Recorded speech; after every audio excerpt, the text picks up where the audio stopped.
అందరికీ నమస్కారం. జ్యోతిష శాస్త్రరీత్యా గోచారం ప్రకారం పంచగ్రహ కూటమి జరుగుతున్న సందర్భంగా ఈ ఏప్రిల్ మాసం 8వ తేదీ మంగళవారం రోజు నుండి ఒక వారం రోజుల పాటు మేషరాశి వారి యొక్క శుభ అశుభ ఫలితాలు ఎలా ఉన్నాయో ఈ వీడియో ద్వారా తెలుసుకుందాం.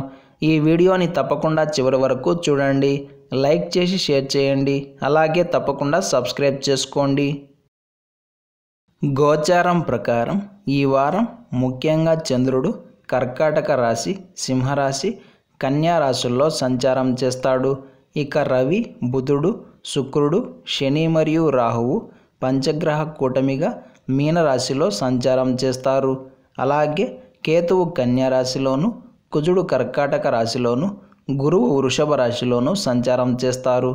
అయితే ఈ గ్రహ సంచారాలను అనుసరించి మీ రాశివారు ఎటువంటి శుభ అశుభ ఫలితాలను పొందుతారో ఇప్పుడు చూద్దాం. ప్రస్తుతం పంచగ్రహ కూటమి జరుగుతున్న సందర్భంగా ఈ వారం మేషరాశి వారు తప్పనిసరిగా జాగ్రత్తగా ఉండాలి. ఎక్కువ ఆలోచించకూడదు, పనికిరాని ఆలోచనలను నియంత్రించుకోవాలి. అయితే ఆర్థిక సర్దుబాట్లు మాత్రం సక్రమంగా నడుస్తాయి. ఈ వారం చివరి దశలో ఆర్థిక పరంగా లాభం వచ్చే అవకాశం కూడా ఉంది. కాకపోతే ఉపయోగం లేని ప్రయాణాలు కాస్త చికాకును కల్పించవచ్చు.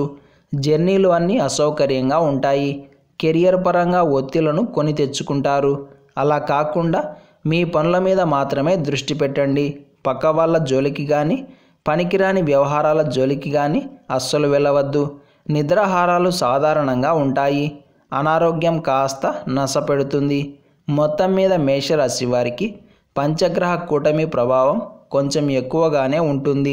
అందుకే వృత్తి, ఉద్యోగ మరియు వ్యాపారాల పరంగా, కుటుంబ పరంగా, ఆరోగ్యపరంగా, అలాగే ఇతర ముఖ్యమైన వ్యవహారాల పరంగా ఎంత జాగ్రత్తగా ఉంటే అంత మంచిది. ఈ వారం మేషరాశి వారికి శుక్రవారం మరియు శనివారాలు మాత్రమే కలిసి వస్తాయి. ప్రతిరోజు శ్రీరామ రక్షా స్తోత్రాన్ని పారాయణం చేయండి. ఇప్పుడు మేషరాశి వారి నక్షత్ర బలాలకు సంబంధించి ఈ మంగళవారం రోజు యొక్క తారాబలం తెలుసుకుందాం. అశ్విని నక్షత్రం వారికి ఈరోజు జన్మతార ఉంది. కాబట్టి ముఖ్యమైన పనులు చేయాలి అనుకుంటే తగిన జాగ్రత్తలు తీసుకోవడం మంచిది.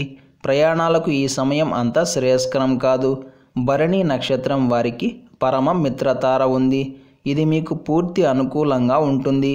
అలాగే కృతిక నక్షత్రం వారికి మిత్రతార, ఇది కూడా మీకు అన్ని విధాలా సౌకర్యంగా ఉంటుంది. మొత్తం మీద ఈరోజు మేషరాశి వారికి దాదాపుగా అనుకూలమైన ఫలితాలే అందుతాయి. ఎవరైతే పుష్యమి నక్షత్ర గడియలు ఉన్నప్పుడు ఈశ్వరుడికి యథాశక్తిగా పూజలు చేస్తారో అటువంటి వారికి సంకల్పాలు నెరవేరుతాయి. శివాలయంకి వెళ్ళి కానీ లేదా ఇంట్లో ఉండి కానీ శివలింగానికి బెల్లపు నీటితో, సుగంధ తైలంతో, నువ్వుల నూనెతో అభిషేకం చేసి భక్తి శ్రద్ధలతో బిల్వదళాలను అలాగే తెల్లటి పుష్పాలను సమర్పించి భస్మార్చన చేస్తారో వారికి ఈశ్వరుడు తప్పకుండా అనుగ్రహిస్తాడు.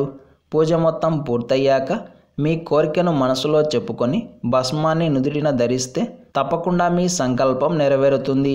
అలాగే పంచగ్రహ కూటమి అలాగే షష్టగ్రహ కూటమి ప్రభావాల నుండి బయటపడడానికి, దేవతల యొక్క అనుగ్రహం పొందడానికి కూడా మనం ఈ పరిహారాన్ని పాటించవచ్చు. నమ్మకంతో ఆచరించండి, అంతా శుభమే కలుగుతుంది. పితృదోషాలు తొలగాలి అన్నా, కోటి జన్మల పాపాలు పోవాలి అన్నా, బ్రహ్మహత్య పాతకాలు దూరం కావాలి అన్నా మనమంతా తప్పకుండా శ్రీరాముల వారిని ఆరాధన చేయాలి.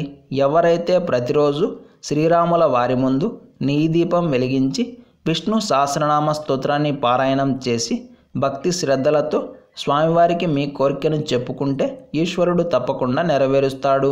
ఇలా చేయడం వలన సంతానం కూడా కలుగుతుంది, వంశాభివృద్ధి అవుతుంది, ప్రతిరోజు విజయం ప్రాప్తిస్తుంది. ఇలాంటి సమాచారం ప్రతిరోజు మీకు వీడియో రూపంలో అందాలంటే వెంటనే మా ఛానల్ని సబ్స్క్రైబ్ చేయండి, అలాగే బెల్ బటన్ని యాక్టివ్ చేసుకోండి.